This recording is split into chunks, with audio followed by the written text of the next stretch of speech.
देखिए आज 28 जनवरी का टाइम्स ऑफ इंडिया है, ये फ्रंट पेज है। देख लेते हैं क्या कुछ नया इसमें सीखने को हमें मिल रहा है। कोई नई वोकैब, कोई नया फ्रेजल वर्ब या कोई नया इडियम या कोई नई जानकारी। मेन हेडिंग को देख लेते हैं। लिखा है EU turn colon lux cars spirits to cost less under mother of all deals. इस हेडिंग का मतलब समझ पा रहे हैं। देखिए हेडिंग को ना ज़्यादा से ज़्यादा रोचक बनाना हेडिंग बनाने वाले का मुझे लगता है मकसद रहता है हमेशा। ऐसा कुछ रहता है। अब देखिए EU टर्न, अभी क्या है कि यू टर्न आपने सुना होगा। यू टर्न मतलब यू टर्न तो आप अच्छी तरह से वाकिफ है यू टर्न से, लेकिन EU टर्न क्यों लिखा है कि ये यूरोपियन यूनियन टर्न का मतलब अब यूरोपियन यूनियन की बारी, ऐसा समझेंगे। क्या है लग्स कार्स का मतलब जो लग्जरी कार्स होती हैं, महंगी कारें होती हैं, तो महंगी कारें और स्पिरिट्स। अच्छा देखिए आपने अभी तक स्पिरिट का मतलब सुना होगा ना, आत्मा, जज्बा, भावना, उत्साह, स्पिरिट कहलाती है।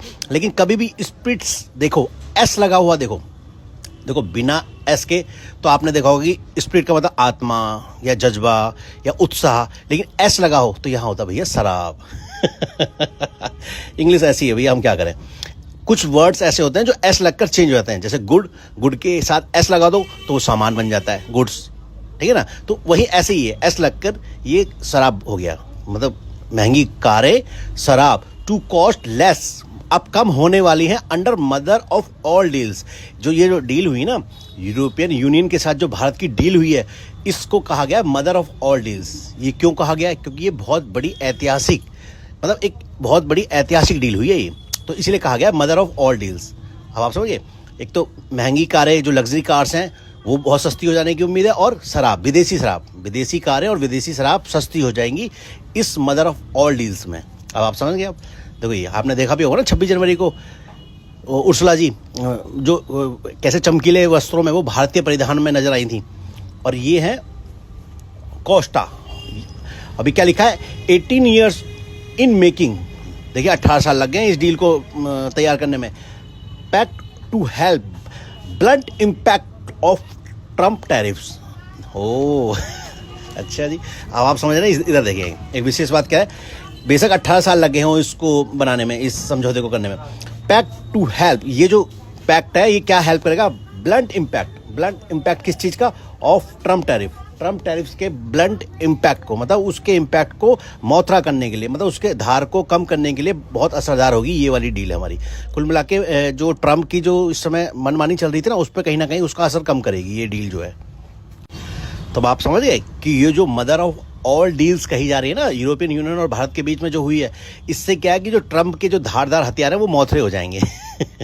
अब आप समझिए, ब्लंट इम्पैक्ट का मतलब था किसी के इम्पैक्ट को कम कर देना, ब्लंट कर देना, मतलब मौथरा, हम हमारे भाषा में कहते हैं मौथरा कर देना, धार कम कर देना या धार मार देना उसकी। तो एक टैरिफ के हथियार पर धार लगा के हम पर हमला करना चाह रहे थे, तो उसके असर को ये बहुत कम कर देगा। मतलब कुल मिला के अब बहुत फर्क नहीं पड़ने वाला अमेरिका के साथ भारत के संबंधों में जो ट्रेड वगैरह थे। अभी क्या इन दोनों ने ट्रेड कर लिए भारत के साथ।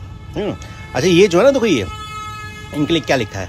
Proud of Goan roots I carry OCI card says Costa. देखो ये कोस्टा है और इनकी जो जड़ें हैं कहीं ना कहीं भारत से है, भारत में गोवा से है। तो कह रहे हैं कि प्राउड ऑफ गोवन रूट्स, कह रहे हैं कि मुझे बहुत प्राउड है कि मेरी जो जड़ें हैं, इनके माता पिता गोवा के रहे होंगे, भारतीय रहे होंगे, तो इनके पास आई कैरी OCI कार्ड समझते हैं आप? Overseas citizen of India. ये उनको मिलता है जिसका कहीं ना कहीं कोई लिंक भारत से जरूर होता है। वो विदेशी नागरिक होता है लेकिन लिंक कहीं ना कहीं भारत से जुड़ा होता है, तो उसको मिलता है OCI कार्ड। तो भाई साहब इनके पास OCI कार्ड भी है ना, एक महत्वपूर्ण जानकारी। और इन्होंने तो भारतीय परिधान पहन के दिखाई दिया था कि भारत के प्रति इनका कितना लगाव है। तो कोस्टा कह रहे हैं कि मुझे गर्व है कि मेरी जो जड़ें हैं, मूल जड़ें हैं, भारत से जुड़ी हुई हैं। गोवा में थे इनके पूर्वज, तो ये कहना चाह रहे हैं।